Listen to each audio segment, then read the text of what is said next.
This guy's the biggest barbecue nerd in Wake County. Today on Rolling Smoke, I'll be looking back and sharing with you this past year's collection of videos that went wrong, unseen footage, products and products that I worked on, plus the greatest thing I did all year. This is 2019, A Year in Smoke.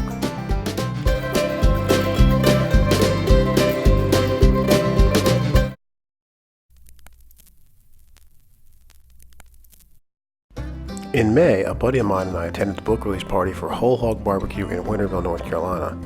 Getting an early copy of the book and a chance to meet the authors, Sam Jones, a third-generation pitmaster of Whole Hog Barbecue, and Daniel Vaughn of Texas Monthly, was really sweet. While we were there, besides eating great food, we got a chance to tour the smokehouse, and seeing the BBQ grills in action really struck me with how similar they were to upright, smaller backyard cookers. You see, unlike the old block pits, the BBQs use a heat diffuser, which is removed when the hog is flipped to increase the temperature and crisp the skin. Actually seeing this done and getting my hands on a copy of the book had me really rethinking the way I was making barbecue at home.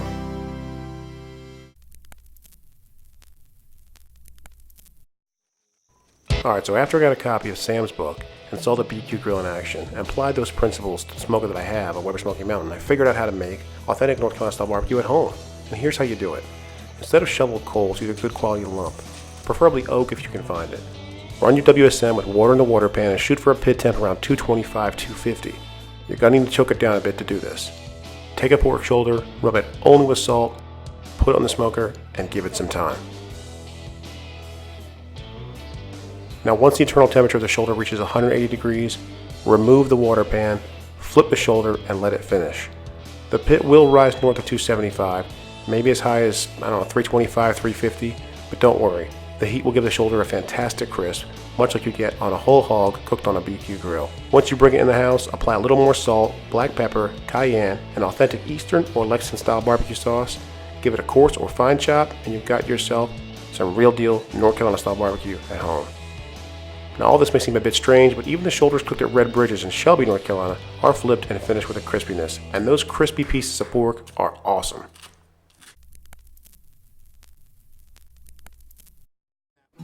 In June, I attended NC State's BBQ Camp. It was a great opportunity, not only to meet some fellow cooks, but also meet and hear from some great North Carolina bigwigs like Charlie Hersey of Hersey's Barbecue in Burlington, Billy Parker of Parker's in Greenville, and Mike Letchworth of Sam Jones of Winterville. During the camp, we made rubs, barbecue sauce, Texas hot sauces from scratch at a brisket, had a full demo on competition barbecue trimming taught by Jerry Stevenson of Redneck Barbecue Lab in Willow Springs. We also watched a whole petite hog get deboned, stuffed, and cooked on a La Cocina, which was cool, but to me, I was kind of disappointed since it's the first year they opted not to do a whole hog. I just thought that NC State's barbecue camp would have been a bit more about, North Carolina barbecue, and frankly, it should be. Now one thing I love to do, which drives my wife totally crazy, is constantly check Craigslist and Facebook Marketplace for used smokers.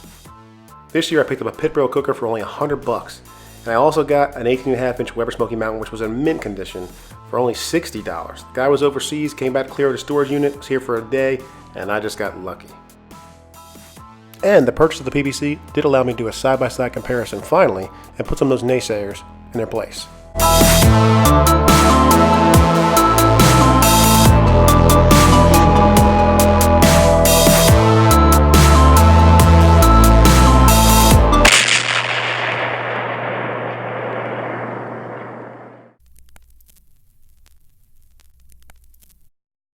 Now after camp, I had this ridiculous idea of trying two things I had not done before: competition ribs and smoking on a gas grill. Now I know what you're thinking, it's ridiculous and against KCBS rules, but I was going to do it anyways. I figured, why not? I might learn something and people might want to watch the video. Or not. Once I had the spares trimmed and seasoned, it was time for the cook. Using one burner on low and cooked on the opposite side with a water pan in between, the temps did seem fairly easy to manage. Now for smoke, I first tried using chips in a foil pouch. Now this seemed to work, but in the end, the smoke flavor just wasn't there, and I wasn't satisfied with the results. So I tried chips in a smoker box. Now there was more smoke, but the chips didn't seem to last as long, especially when they caught fire.